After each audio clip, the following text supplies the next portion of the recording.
Salam kerahiman.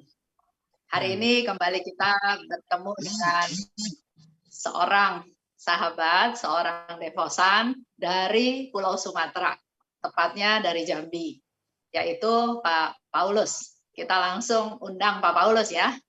Pak Paulus, salam kerahiman. Salam kerahiman, Bu. Apa kabar? Baik, Bu. Salam Baik. sehat. Salam sehat, betul. Yang paling penting sekarang salam sehat. Sehat selalu. Pak, Amin. sebelum kita ngobrol, barangkali Pak Paulus bisa cerita dulu. Siapa Pak Paulus, bagaimana keluarganya, atau umat dari paroki apa gitu. Para devosan yang terkasih dan dikasih Tuhan, selamat salam kenal. Nama saya Paulus Sujono. Saya istri 1 dan punya 3 anak. Saya berasal dari paroki Santa Tresia Jambi, Kusman Agung, Palembang. Saya termasuk devosan kerahiman yang terus belajar sebagai murid kerahiman. Saya tinggal di Jalan Bayangkara nomor 63. Itu mungkin sekilas perkenalan saya. Terima kasih, Bu. Nah, Pak Paulus, bisa jadi devosan kerahiman itu gimana ceritanya, Pak? Siapa yang jelasin? Bapak tahunya dari mana? Saya tahu kerahiman ilahi itu mulai tahun 1994. 1994. Waktu itu saya masih berada dalam lingkungan gereja. Ya, saya waktu itu membantu staf Saperius, sekolah Saperius, dan saya selalu tiap hari bersama dengan pastor paroki. Nah, pastor paroki kami namanya almarhum Lucianus Wasak, SCY. SCY itu Imam Hati Kudus. Beliau adalah orang Polan. Jadi dulu masih di atas Bapak Stefanet. Jadi di atas Bapak Stefanet. Dia orang Poland. Nah, beliau kenal, mereka dekat. Jadi beliau menjadi pastor paroki cukup lama di Jambi belasan tahun. Dan pada tahun 1994 itu beliau tergerak dan memperkenalkan kerahiman. Waktu itu gambar tidak ada. Beliau cerita dengan gaya dia yang terbatas ya, dengan cara dia. Ya, kemudian diajarin. Ya, kita berdoa. Saya pulang, saya sampai sama istri saya, ini ada doa, katanya doa apa ya? Ya, powerful. Ya, kita doa lah. Waktu itu kita memang ada kesulitan ekonomi, kita doa dan puji Tuhan jalan sampai hari ini. Tapi kita sebenarnya tidak tahu ya itu kuasa Tuhan. Nah, kemudian almarhum Pastor Wasak ini ingin ada gambar. Nah, untuk dapat gambar itu Indonesia waktu itu nggak ada, cari-cari kemana nggak ada. Nah, waktu beliau cuti ke Poland, beliau minta dilukis di kantor. Dilukislah lukisan itu dan sampai sekarang lukisan itu masih dipajang di ruang kerjanya pastor paroki. Jadi itu sekilas perkenalan saya dengan kerahiman ilahi, tapi waktu itu sangat sekali minim pengetahuannya. Kita tidak ngerti apa-apa, tidak tahu apa-apa lah, pokoknya jalanin ya. Doanya pun istilahnya maaf ya, tidak selengkap dan salah-salah gitu. Jadi ya ada yang kita tangkap, ada kata pedih, ada kata sengsara, ya hanya sedikit. Nah, tapi yang penting jam 3 kita berdoa. Nah, sederhana yang itu tapi ya, kita bantu ya. Ya Tuhan kabulkan. Yang luar biasa di awal aja Pak Paulus alami bahwa doa koronka itu sangat powerful ya. Ya, karena disampaikan sama Romo ini powerful. Dan setelah itu makin cinta jadi ya, makin mendalami. Ya, saya juga menjalani otomatis gitu aja, Bu. Kita jalani otomatis, Bu. Jadi memang satu hal yang saya sadari ada gini. Kalau Tuhan yang tangkap, kita tidak bisa lari, Bu. Betul. Kalau Tuhan tangkap, kita tidak bisa lari, Bu. Kemanapun pergi dia tangkap, Bu. Jadi ini anugerah, Bu. Jadi bukan apa ya, ini anugerah. Jadi kita bisa mengenal kerahiman ilahi, kalau menurut saya itu adalah satu anugerah yang Tuhan berikan gitu. Betul. Itu juga menjadi sesuatu yang saya alami juga. Pertama memang kalau Tuhan sudah tangkap, semuanya juga Tuhan bantu, Tuhan bereskan, dan memang ini satu anugerah ya Pak Paulus ya. Dan ternyata memang Tuhan mau pakai ya untuk menyebarluaskan kerahiman. Dan saya ingat Pak Paulus juga kalau beli kalender dari saya dikumpulin ya Pak, jadi barang antik atau gimana tuh? Gini, saya punya rencana sebenarnya itu supaya satu hari itu saya bisa menyampaikan sejarah itu dari ibu-ibu tulis cukup bagus ya, cukup lengkap. Jadi orang bisa melihat di gambar bahwa ini bukan ilustrasi ya, memang ada tempatnya, ada ceritanya. Jadi saya kumpulin itu. Dan yang kedua, kalau saya beli banyak itu, saya bagi ke rumah makan, kemana, saya bagi kemana-mana supaya orang itu kenal. Jadi orang Kristen itu kadang bawa gambar kerahiman, tapi dia tidak tahu itu apa gitu kan. Jadi saya bagikan ke semua biara-biara, ke mana-mana. Nah, itu ya saya lakukan ya, karena penyebaran kan salah satu pesan juga ya. Ya itu yang bisa saya lakukan gitu. Tugas yang harus kita lakukan ya Pak Paulus ya. Jadi sudah melakukan penyebaran dengan apa yang Pak Paulus bisa lakukan ya. Nah, perkembangan devosi kerahiman ilahi sendiri di Jambi gimana Pak Paulus? Respon pastor atau umat atau yang lainnya? Ada banyak kendala atau bahkan disupport, gimana ceritanya? Ini mau saya sampaikan untuk para devosan atau murid kerahiman lah. Saya lebih cenderung murid kerahiman ya, karena murid itu kan kita belajar terus ya. Murid kerahiman. Betul. Pengalaman saya selama sampai hari ini, bahwa saya hari ini baru menyadari. Udah 25 tahun lebih. Saya tidak hitung-hitung. Ya, saya menyadari bahwa pertama kita itu karya kerahiman itu adalah karya Tuhan. Jadi bukan karya kita pribadi. Jangan pernah anggap ini karya saya. Ini karya Tuhan. Jadi perkara dia mau sebar, mau maju, mau mundur itu urusan Tuhan, bukan urusan kita. Karena saya alami, saya ngemis-ngemis sama pastor. Saya nyembah-nyembah sama pastor. Sampai saya juga konflik istri saya. Istri saya begitu kuat dengan devosi kerahiman, mati-matian minta saya dorong pastor. Beberapa pastor saya sudah melatih mungkin 7-8 pastor paroki ya. Wah, pokoknya pengalamannya jungkir balik, Abu. Kita ngemis, kita harus minta tolong mau pasang gambar aja susah, apalagi mau korongka, apalagi mau novena. Waduh, pokoknya kita ditendang ke sana, ditendang kemari lah. Ya pokoknya ampunilah ya Tuhan. Tapi kita harus yakin ini jalan Tuhan. Saya dulu saya bisa emosi, dulu saya bisa marah. Tapi dengan perjalanan waktu saya akhirnya sadar dan disadarkan ya dari buku harian Faustina bahwa ini karya Tuhan, kenapa lu capek? Bukan urusanmu. Nah, jadi kalau ibu tanya saya, jatuh bangunnya luar biasa. Jadi kita pernah ditolak, pernah diusir, pernah tidak boleh. Pokoknya mau apa saja di paroki itu kita pokoknya makhluk aneh lah, Bu. Makhluk aneh gitu ya. Apalagi Jambi itu kan imamnya Imam Hati Kudus.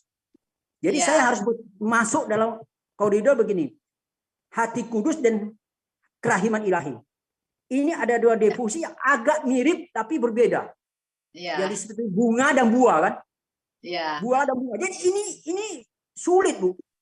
Dan antara mereka sesama SCY, beberapa romo SCY yang sudah akhirnya ditangkap oleh Tuhan, itu bertentangan, Bu. Karena ini devosinya Pastor Leon, Hati Kudus Yesus untuk pertama, dengan devosi kerahiman tiap jam 3. Sebenarnya nggak ada pertentangan, tetapi ya itulah. Ya, kalau orang sudah menganggap ini karya dia, matilah. Jadi saya sekarang puji Tuhan dengan adanya Zoom ini, akhirnya saya disadarkan, dicerah bahwa ini karya bukan karya kita. Ya ini yang saya ingin sampaikan. Supaya kita itu hambatan tuh luar biasa. Luar biasa, Bu. Kalau mau dibayangkan ulang, waduh kalau dilipat ulang itu mungkin perjuangannya sampai 2007, Bu. 2007 itu novena pertama, Bu. Novena pertama diadakan di paroki. Jadi sekian puluh tahun, 2007 pun tidak mulus, Bu. Itu pun hanya misa hanya boleh 1 kali. Itu pun hanya misa diminta-minta. Kalau novenanya kalau gereja tidak bisa di rumah saya. Jadi itu sampai begitu. Nah, baru di akhir-akhir inilah mungkin 5-6 tahun ini, apalagi saya dapat supporter dari pastor SCY yang cukup aktif, Amam Romo Budi, Romo Yohanes Haryanto, kemudian ada Romo Saman yang juga dari Romo Projo. Akhirnya dan juga sekarang ya apalagi mulai sekarang ya saya lebih mulus. Jadi saya ingin sampaikan bahwa perjalanan itu memang penuh penuh sulit. perjuangan. Ungkapannya susah, Bu. Tapi kalau Tuhan yang ngurus bukan urusan kita, Bu. Ya, betul. Ya, ini juga mungkin sharingnya Pak Paulus bisa menjadi masukan juga ya buat teman-teman devosan lainnya yang barangkali pastornya belum mendukung, yang barangkali di parokinya belum bisa ada misa kerahiman ilahi atau pemasangan gambar atau hal yang lain ya. Tapi yang penting pesannya Pak Paulus, walaupun jatuh bangun, walaupun jungkir balik, tapi nggak putus asa ya Pak, nggak berhenti di tengah jalan. Itu pasti ada satu kekuatan, satu dorongan, satu rahmat Tuhan yang tetap menguatkan Pak Paulus. Kalau dengarnya jungkir balik segala macam, kayaknya luar biasa tuh perjuangannya. Ya, tapi itulah karena memang itu jalan Tuhan. Tapi satu hal yang perlu saya bukan bagikan ya kepada saudara-saudara sekalian adalah kita harus menghargai pastor paroki. Ya, apapun yang diputuskan, kita ini umat. Iya, ikut. Devosan Kerahiman menunjukkan bahwa kita tidak pernah melawan hierarki. Ya. Ya, kita ikut saja. Biar Tuhan atur. Ini proses kerendahan hati juga ya Pak Paulus ya, proses kerendahan hati, proses sabar, proses penyangkalan diri, semua Pak Paulus alami ya. Tapi saya dulu bukan begini juga, Bu. Jadi melalui prosesnya juga bukan begitu mulus. Saya pernah ribut sama pastor, pernah pernah. Cuma ya makin hari makin soft lah, Bu. Ya memang Tuhan bukan kan mau didik kita. Begitu, Bu. Bukan otomatis. Ya. Butuh waktu, proses perlu waktu. Apalagi namanya Paulus. Paulus kan kayak Rasul Paulus, menggebu-gebu.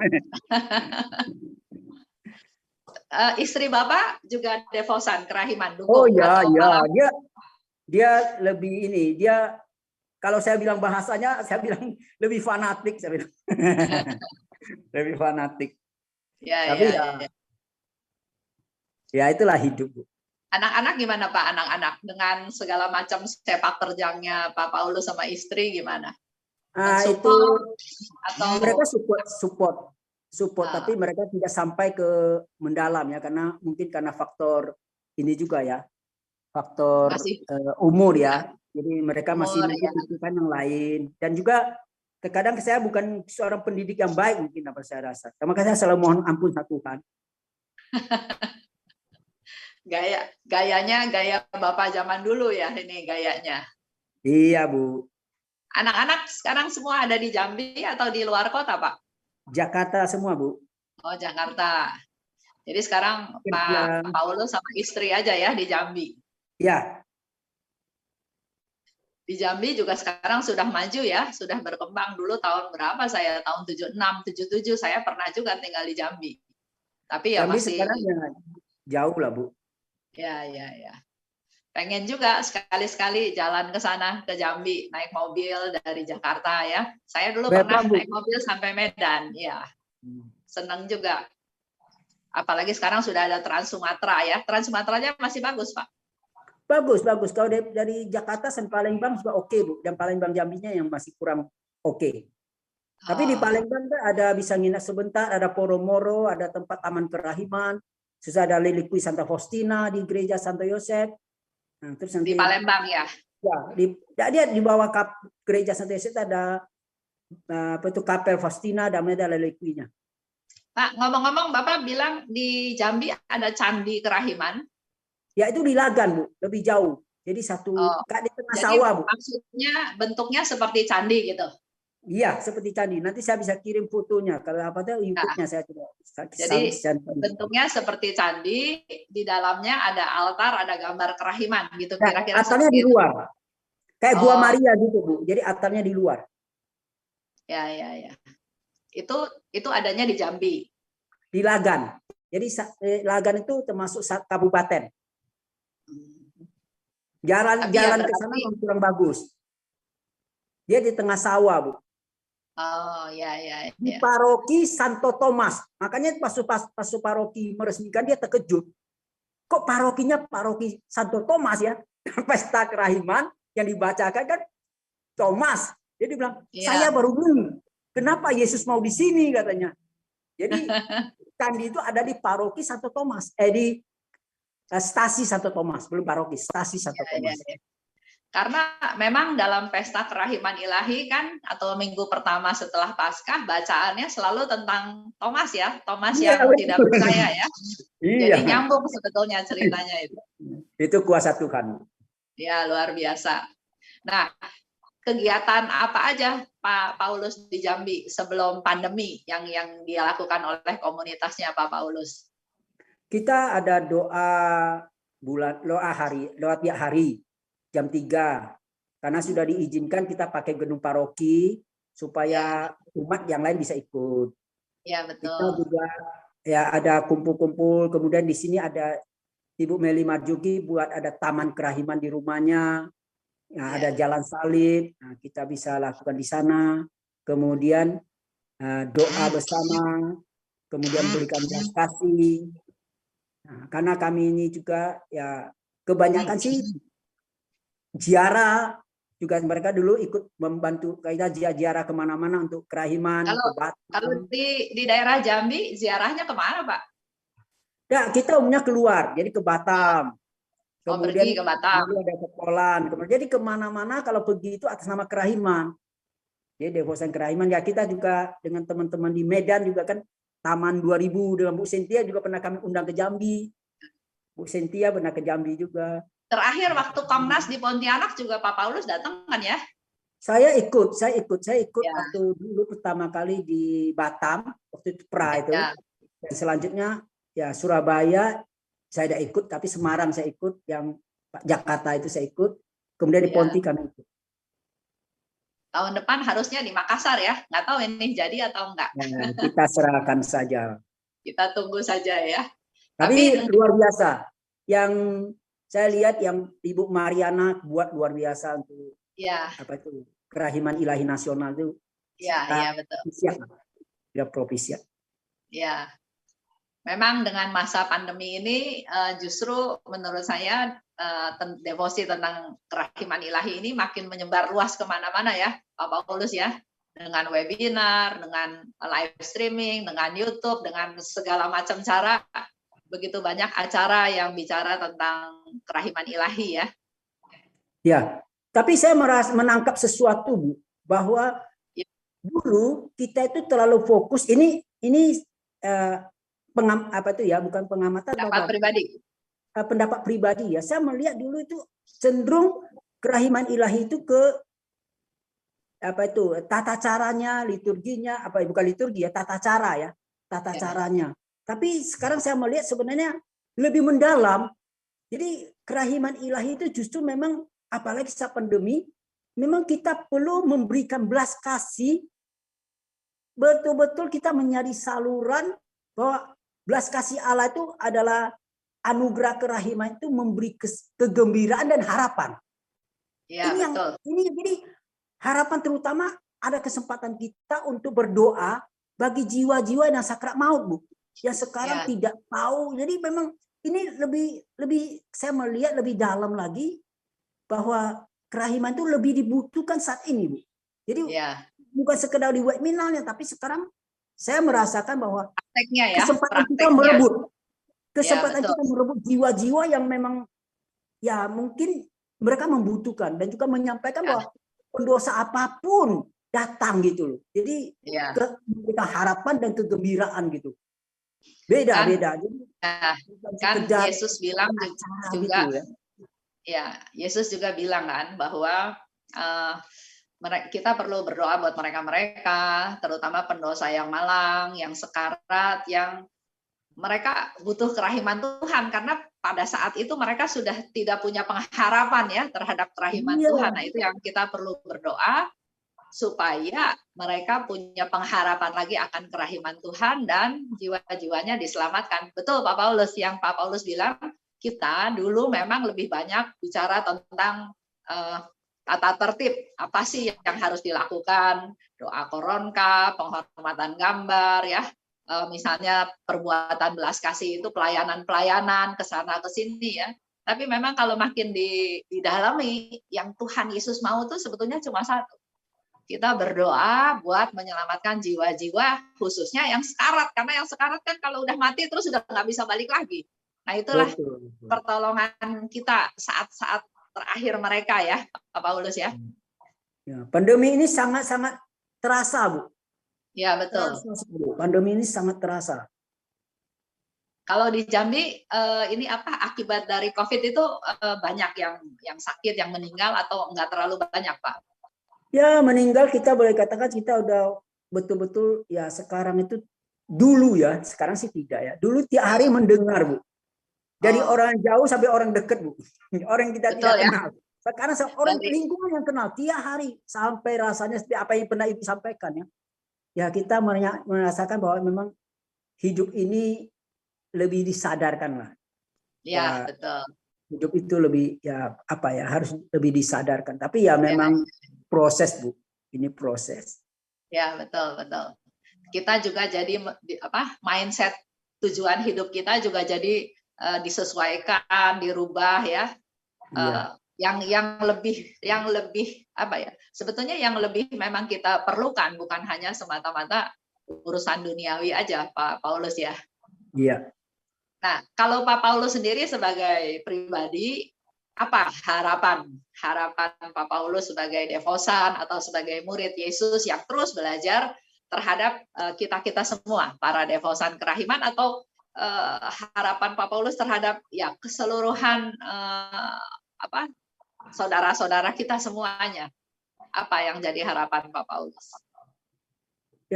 Harapan saya cuma gini, bahwa kita itu bisa mengandalkan Tuhan. Jadi Tuhan memang bisa diandalkan dalam hal yang kecil-kecil pun. Ya, jadi dan juga dengan melalui itu kita bisa membangun satu relasi, ya, relasi dengan Tuhan. Nah, relasi Tuhan jadi devosi kerahiman itu satu sarana, ya, sarana yang untuk membantu. Jadi sehingga kita bisa menyampaikan orang bisa inilah yang bisa kamu andalkan. Dan Bunda Maria yang jangan sampai dilupakan ya, sangat tidak boleh dilupakan ya. Bunda Maria Bunda kerahiman ya. Jadi jangan karena koronka lupa rosario ya jangan ya. Jadi malah melengkapi. Jadi kalau harapan saya ya kita bisa mengandalkan Tuhan dan sebarkan bahwa kerahiman itu untuk siapa saja. Apalagi pendosa ya. Jadi mari kita bersama-sama menyebarkan kasih Tuhan lah. Ya, tidak usah dengan kata, perbuatan, ya semampu yang Tuhan bisa kasih pada kita lah. Jadi itu aja, Bu. Jadi itu urusan Tuhan lah, bukan urusan kita. Kita hanya menjalani kok. Ya, betul. Yang penting kita usah khawatir. Ya, kita jadi alatnya. Istilahnya kalau istilahnya Suster Faustina tuh kita jadi pensilnya. Yang bergerak itu ya udah tangannya Tuhan ya. Tuhan yang bergerak, yang menulis, kita hanya ikut aja, kita hanya nurut aja. Dan tidak gampang, Bu. Biasanya kita yang mau nulis. Saya dulu, saya begitu, Bu. Saya begitu. Jadi memang gimana dulu? Sampai sekarang tidak gampang. Terkadang kita yang mau nulis. Dulu Pak Paulus yang nulis, terus minta Tuhan setuju gitu ya. Parah. Ya, memang menurut saya Tuhan juga berharap kita bisa berubah ya, bisa berubah dengan segala hari-hari yang Tuhan terus kasih. Saya rasa juga Tuhan memang mau kita pakai waktu yang Tuhan kasih itu untuk semakin hari semakin bisa berkenan kepada Tuhan, semakin hari bisa semakin meneladan Tuhan gitu ya. Walaupun memang nggak bakal bisa sempurna, tapi step awalnya, langkahnya kita mau, kita berusaha aja itu udah bagus ya Pak Paulus ya. Iya, iya. Tapi yang saya sampaikan ini yang saya sampaikan kan, hanya sharing aja, Bu ya. Mungkin ada salah karena saya terus belajar ya. Ya, saya hanya sekedar sharing aja, Bu. Berbagi apa yang pernah saya alami gitu. Yang mungkin cocok untuk saya kan belum tentu cocok untuk yang lain.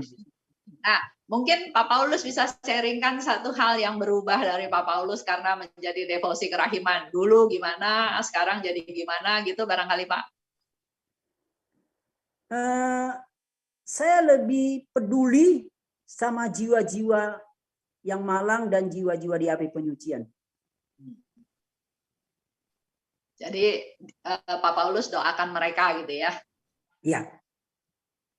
Saya setiap hari memberikan beberapa korongka untuk mereka. Ya, ya. Biasanya kalau Tuhan akan tahu saya berapa korongka. Bisa 5 kali, 10 kali, berapa kali ya saya akan carikan waktu. Maksudnya Pak Paulus dapat hikmat gitu ya? Dapat hikmat ya, untuk korongka buat siapa dan ya, berapa kali gitu? Ya bukan buat siapa, untuk semua orang yang membutuhkan. Ya. Jadi terkadang ada, saya rasakan ini bukan orang Katolik, tapi ya Tuhan mau ya saya doakan. Oh gitu. Ya, ya, ya. Dan setelah berdoa buat mereka-mereka, rasanya gimana Pak? Rasanya plong, rasanya sukacita, atau pasti berdoa juga buat orang yang Pak Paulus nggak kenal kan ya? Selalu tidak ada kenal, Bu. Saya persembahkan untuk semua yang saya tidak kenal, Bu. Ya, biar Tuhan yang atur. Tapi itu yang bisa saya lakukan kalau berkenan kan. Pernah nggak pengalamannya Pak Paulus ada satu dorongan untuk berdoa, tapi Pak Paulus nggak berdoa, nggak lakukan, atau lupa, atau males? Pernah nggak ada satu hal seperti itu? Atau selalu Pak Paulus bisa lakukan? Saya biasa berusaha untuk taat, Bu. Ya. Cuma ada kalanya, misalkan diminta nyanyikan, tapi saya doakan. Itu aja, Bu. Karena kalau saya tidak nyanyikan. Karena saya Kenapa, pikir, Pak? Terkadang ya waktu ya, terkadang ya inilah moodnya juga lah ya. Mood ya. Mood lah. Masih, ya itulah kelemahan. Masih kedagingan, kelemahan kita masih ya. Tapi itu luar biasa Pak Paulus mau sharingkan, karena kan nggak semua orang mau cerita tentang kelemahannya. Ya bukan malaikat. Iya betul, betul. Tapi kita mau jadi orang kudus, walaupun naif kalau kita bicara ya, orang akan ngomong, kamu. Tapi memang itu kan tujuan hidup. Ya, perkara nyampainya sampai berapa meter, mungkin 0,01 mili kan, ya kita berusaha lah. Walaupun ya, 0,01 mili kan, kita berusaha. Ya, itu memang tujuan kita kan. Ya memang. Di diary juga kalau Pak Paulus ingat waktu itu kan Suster Faustina bilang ke Yesus yang tentang Pastor Sopocko, kasihan lihat si Pastor Sopocko itu menderita seperti itu gitu ya. Tapi Yesus bilang bukan hasil yang dia lihat, dia memang mau Pastor Sopocko itu mengalami suatu proses, dan yang dilihat itu prosesnya ya. Karena saya ingat waktu itu Yesus bilang mau kasih mahkota tingkat 3 buat Pastor Sopocko. Jadi memang buat kita semua juga bukan hasil, tapi proses menuju tujuan itu yang jauh lebih penting dengan segala jatuh bangun ya Pak Paulus. Ya, jadi kita bukan berjuang jadi kudus, tapi berusaha jadi kudus. Kalau berjuang kita ada target, Bu. Kalau saya berjuang, maka saya punya target. Kalau target tercapai selesai kan? Kita tidak berjuang, Bu, tapi kita berusaha. Kalau berusaha kan non-stop, Bu. Jadi kita coba 5 mili, 0,0 mili kita coba gitu aja lah. Ya, betul. Karena buat kita memang mustahil, tapi kalau buat Tuhan kan nggak ada yang mustahil ya, Pak Paulus ya. Kita berserah pada Tuhan. Bu. Jaminannya Santa Faustina, jaminannya ada Santa Faustina, ada Bunda Maria. Ya, Bunda Maria kan satu jaminan yang kita lihat. Iya. Dia berdoa buat kita ya. Iya, ada jaminannya, Bu. Iya, betul. Pak Paulus, ngomong-ngomong, coba saya mau dengar satu sharing Pak Paulus yang mungkin sampai sekarang masih keinget tentang jatuh bangunnya Pak Paulus, atau kesusahan apa yang paling Pak Paulus masih ingat sampai sekarang, tapi tetap bisa berjuang. Mungkin ada yang mau diceritain Pak Paulus. Rasanya apa ya? Saya juga bingung, Bu. Banyak tapi udah lupa ya, karena semua perjuangan, semua kesusahan itu udah ketutup sama sukacita ya Pak Paulus ya. ya mungkin tidak sukacita ya, tapi bahwa Tuhan yang menyelesaikan, Bu. Jadi misalkan kita adakan retret, kita udah jungkir balik, gak mungkin harapan itu waktu Bu Cynthia datang. Saya dikasih waktu 3 hari untuk menyelesaikan, kan impossible, Bu. Tetapi impossible. Dan saya katakan Tuhan itu impossible, tapi karena mengandalkan Dia, hasilnya luar biasa, di luar ekspektasi. Ya kan? Banyak saya rasa bukan cuma satu, sudah terlalu banyak. Saya tidak bisa hitung lagi kan. Saking banyaknya saya sudah tidak tahu lagi, tapi ya sampai hari ini ya, kalau Ibu tanya saya, ya bagaimana hanya satu lah, Bu. Kalau bisa bagaimana melakukan hal yang berkenan pada Tuhan. Itu yang sulit. Kita kan, saya kan tidak tahu, Bu, apa yang berkenan di hati Tuhan, Bu. Jadi ini yang sampai hari ini ya, yang berjuang terus lah, berusaha terus berusaha ya, ya. Menyenangkan Tuhan. Ya, saya sangat jelek ya. Artinya saya bukan hidup juga bukan orang yang doanya luar biasa, kemudian kelakuannya juga baik sekali. Jadi enggak lah. Hidup saya ya malah mungkin banyak orang disakiti, banyak orang merasa kurang enak, kurang seret. Ya banyak sekali lah kekurangan daripada kelebihannya. Jadi ya enggak tahu lah ya. Ya gimana, banyak sekali kan? Ya, kembali lagi berusaha, berjuang untuk menjadi semakin hari semakin baik ya, walaupun progresnya tadi 0,00 sekian. Yang jauh sekali menuju ke sana. Iya. Terima kasih, pagi ini kita sudah ngobrol-ngobrol.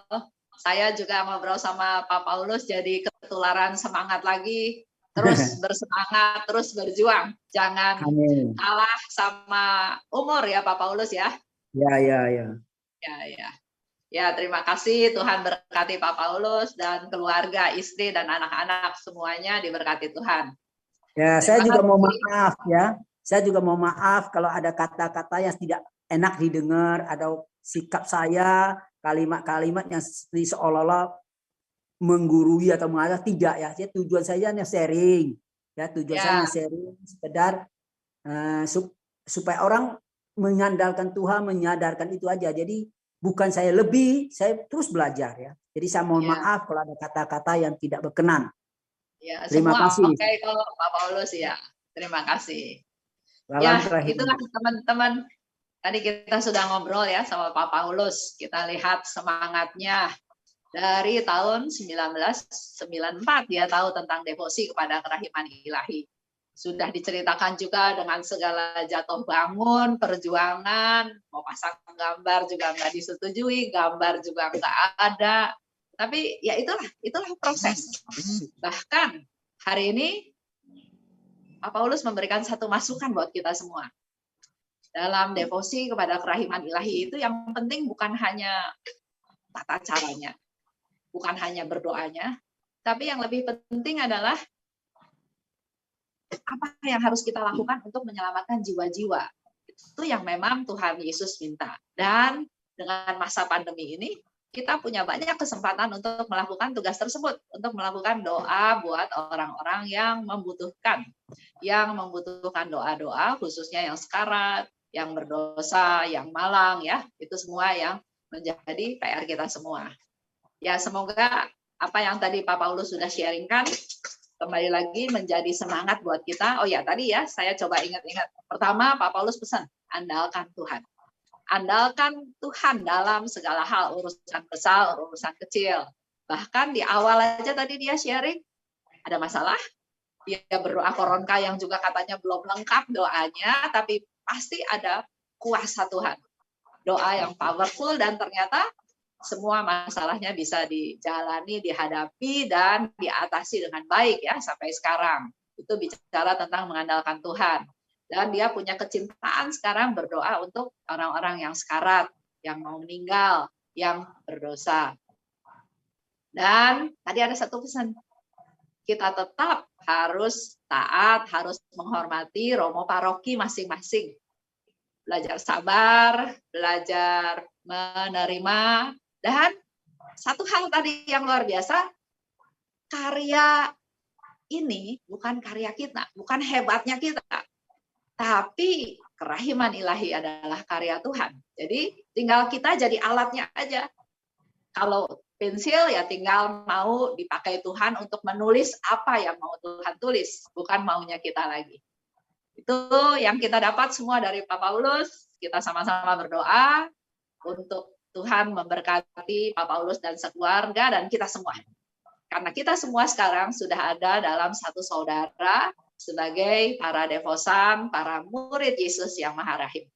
Sekali lagi terima kasih. Salam kerahiman.